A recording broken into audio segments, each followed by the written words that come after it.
Chag Sameach. We're in the midst of Chol HaMoed, the intermediate days of Passover, the time of the birth of the Jewish people, a time of tremendous joy and celebration. When the Torah tells us, V'samachta b'chagecha, you should be happy in your holidays. But yet, although we are at this special time, the Jewish people are concerned, we're worried, we're shocked, in horror by what's going on our college campuses, on our Ivy Leagues. It's supposed to be the bastion of the future, of looking forward, of morality, of values, yet it's a place that's been filled with hate and anti-Semitism and threatening Jewish people. To couple this off, we're still reeling from October 7th.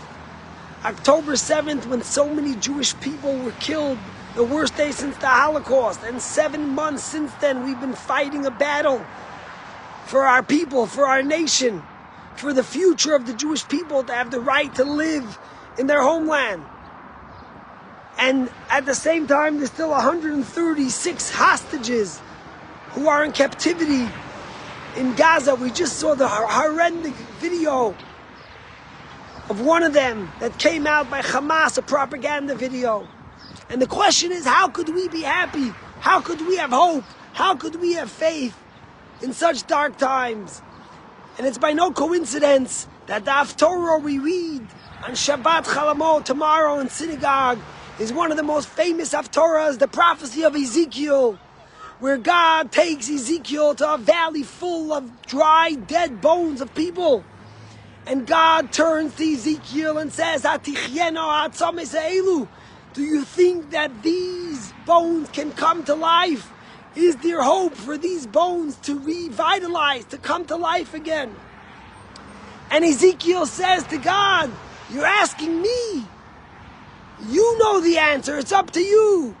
And God tells Ezekiel, give a prophecy on these bones, that they will come to life. And Ezekiel gives the prophecy, and suddenly sinews and flesh come onto these bones, and they literally come back to life. And God says to Ezekiel, tell the Jewish people that they might say that our bones have dried up, of the tikvaseinu, our hope has been lost, gazarnu, we were cut off, there's no hope left. Firstly, our bones dried up, then we have no hope, and then gazarnu, we were totally cut off, there's no hope, there's no future for the Jewish people. But God promises that just like these dry bones come to life, so too will the Jewish people come back to life constantly, even in the hardest of times. And the Chassam Sofer, the great Chassam Sofer, asked a remarkable question. He says, I don't understand.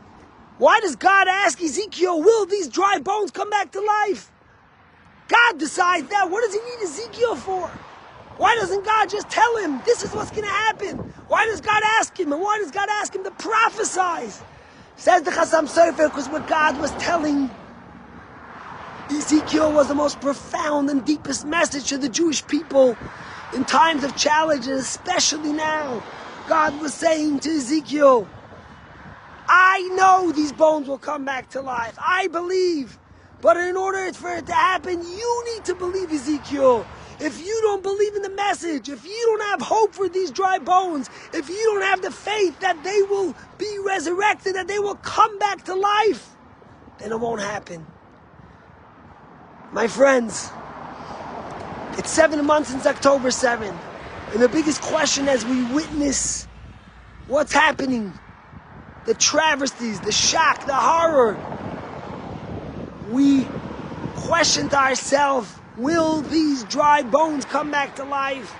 Says God, we read the Haftorah at the birth of the Jewish people, at the rebirth of Jewish people on Passover, says God, we have to prophesize, we have to believe. The moment we, the Jewish people, have faith, have hope, then that will happen. For the first time in the history of Israel, in Tacoma, Israel, they had to make a cemetery and bury cars that were burned in the Nova Festival, cars that were burned on the border through RPGs, through literally burning by Hamas terrorists with killing the people inside.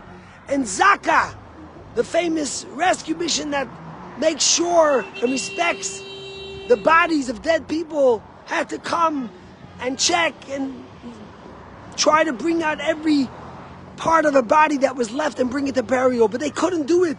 And although the cars have a sign that say this was inspected by Zaka, they still recommended for the first time since the history of the state of Israel that Israel should bury these cars. And when you go to Tacoma, Israel, you saw they had hundreds of cars that eventually got buried. When we see these dry bones, when we see the burning, the desecration of Jewish people all over the world, we ask the question, will these bones come back to life? Is there hope? Is there hope? And what does God say? Hinabe. There's hope.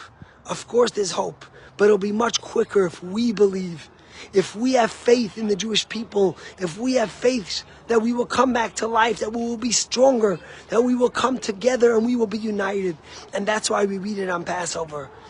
One of the hostages who was taken from the Nova Festival was a guy, Omer Shem Tov.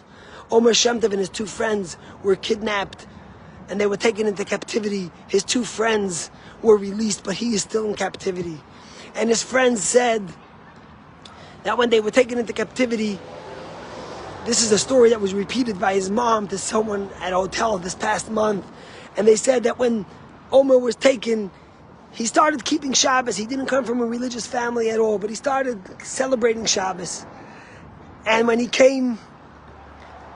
was taken into captivity, they were brought into a house. Of course, a house of a Hamas person, someone that was collaborating with Hamas.